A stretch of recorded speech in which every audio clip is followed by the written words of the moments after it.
Hey there, welcome to the Movie Review Mom YouTube channel. I'm the mom and I do the movie reviews.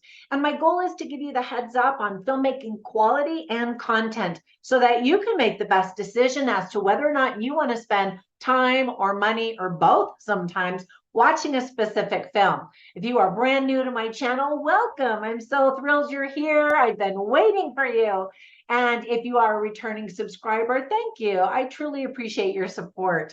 So the movie I'm reviewing today is called Taylor Swift, The Eras Tour. The film version of the Taylor Swift recent concert is now playing in theaters. It's rated PG-13, which I was kind of surprised to see that rating be so high. I'll talk more about that in just a minute when I give you tips for parents. And then the length of it is 2 hours and 49 minutes. But honestly, it actually did fly by pretty quickly. My overall movie review mom grade is an A. I really enjoyed it. I'm going to give you an overview in a nutshell first. Then I'll point out all of the things that I really liked about the film and then point out some of the things that I didn't like or just thought could have been done better, as well as tip for parents, themes worth talking about, and even recommendations for other films that are sort of similar that you might also enjoy. All right, you ready to dive in? In a nutshell, if you weren't able to buy tickets and travel to one of the cities that hosted Taylor Swift's famous The Eras Tour, you can now get front row seats in an AMC theater near you. Rather than working with major film studios, Taylor Swift chose to distribute this movie directly through AMC theaters.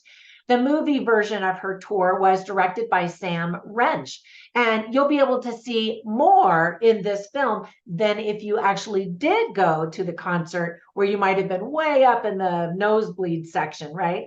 The film has already been nominated for Best Music Documentary by the Critics' Choice Documentary Award. So when Taylor Swift pitched the idea to the major film distributors, they all said no and just weren't interested. And I'm thinking, what rock are they living under, right? She knew her fans were loyal, so she released it through her own company at her own expense. And yeah, of course, she could afford that. The film has already grossed $131 million. So not only is she talented and beautiful, but she's also pretty doggone smart. So the list of things that I really liked about this movie is pretty long. You ready? If you are a Swiftie, I think that you're really going to love this movie. Now, if you don't really know her music, I think this is a great introduction to her and to her raving fans who have memorized every single word of each of her songs and exuberantly sing along with Taylor. Taylor Swift handed a hat to someone in the audience at the end of the number 22.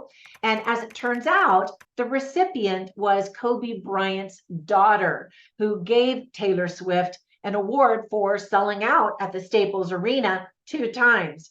So Taylor and the young Bianca hugged twice, an instant heartwarming moment of the show, and one that just easily shows how Taylor feels like she's just one of us, that she is not too big for her britches, and that she really does love and care about all of the people in her career.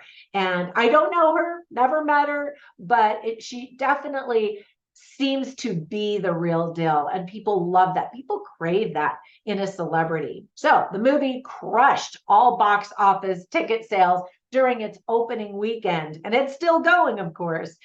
Now, Taylor Swift didn't want the theater screenings to be sparsely attended on weekdays, so she only ran the film on Thursday, Friday, Saturday, and Sunday, big weekend, so that she could jack up those numbers.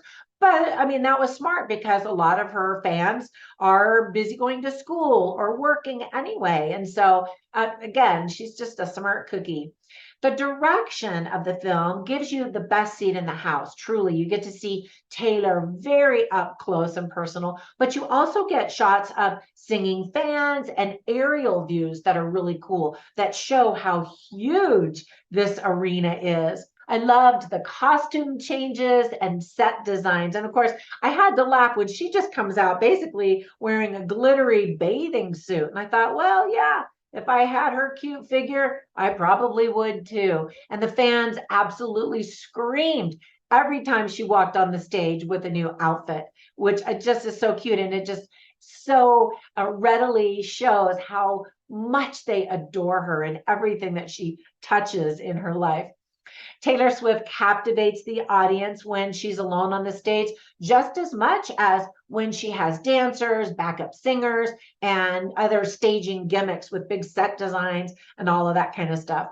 So if the gorgeous and talented Margot Robbie didn't exist, I think Taylor Swift would have been the perfect Barbie in her cute outfits and with her cute figure and her beautiful face and all of that. One of the most stunning things about Taylor Swift is that she is so extremely loved and has decades more to come where she'll be writing and singing even more great hits because she's so young. I mean, it's kind of almost funny that she's got this Eras tour as if she's so old, but she has pumped out so many big hits in her young years.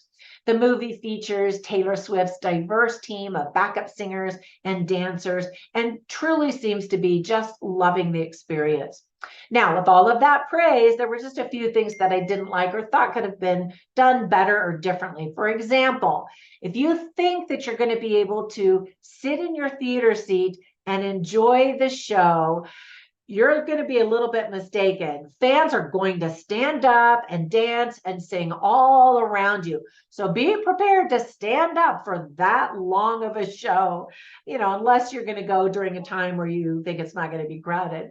So that might be really fun, or it could be annoying depending on who else is in the audience with you and how, strong your legs and feet are.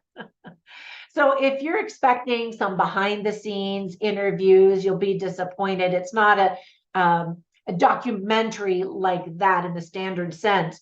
The film is really just the concert. However, at the very end of the rolling credits, you'll see a few little goofs where she has costume blunders where zippers get caught on fabric and, and things like that, which I thought was actually pretty cute.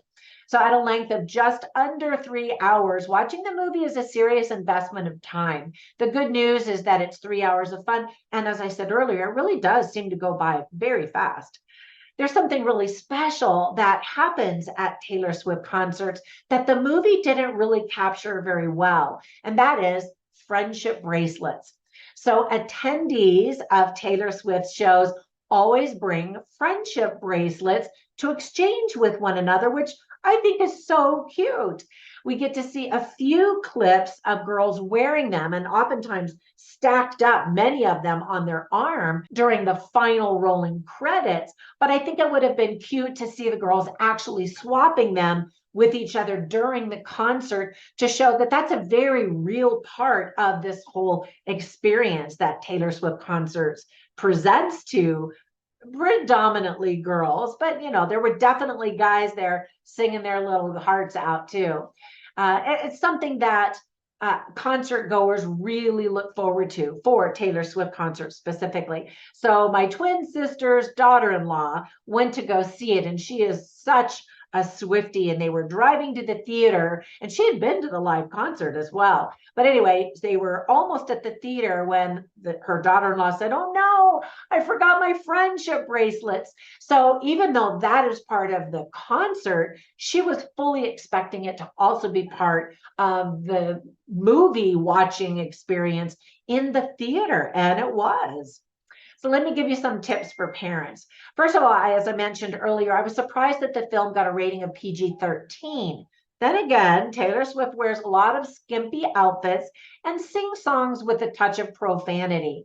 Otherwise, if you have kids who are Swifties, I think that they're really going to love this. And if you love her too, then you'll just have a blast singing and dancing together. Some of the themes that are illustrated very well are love, woman power, self-respect, persistence, and friendship.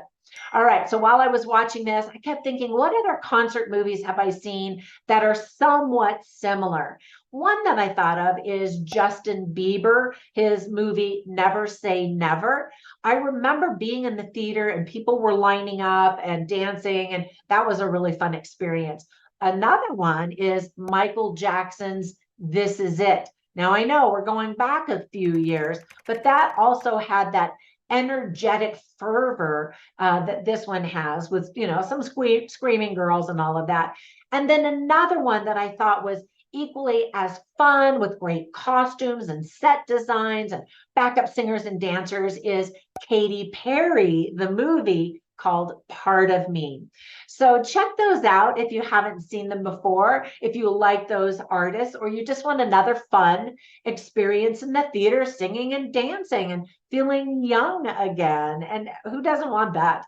All right, that's it for my review. Comment down below if you went to the concert and if you've seen the movie and how you would compare the two. Now, one of the things that my twin sister's daughter-in-law said was that the movie doesn't show quite the scale that the actual concert had.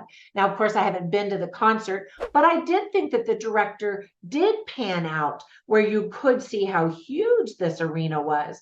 So, being there live is different than watching a movie. But the next best thing, I think, is this movie. All right, that's it. Thank you so much for watching. Be sure and like this video if it helps you to decide if you want to invest that amount of time watching it. And run over to my Facebook group called Movie Review Mom. And you can find me on Twitter and Instagram and Pinterest and all over the place. So thank you so much for your support. Have a fantastic day, and I'll catch you in the next one. Bye for now.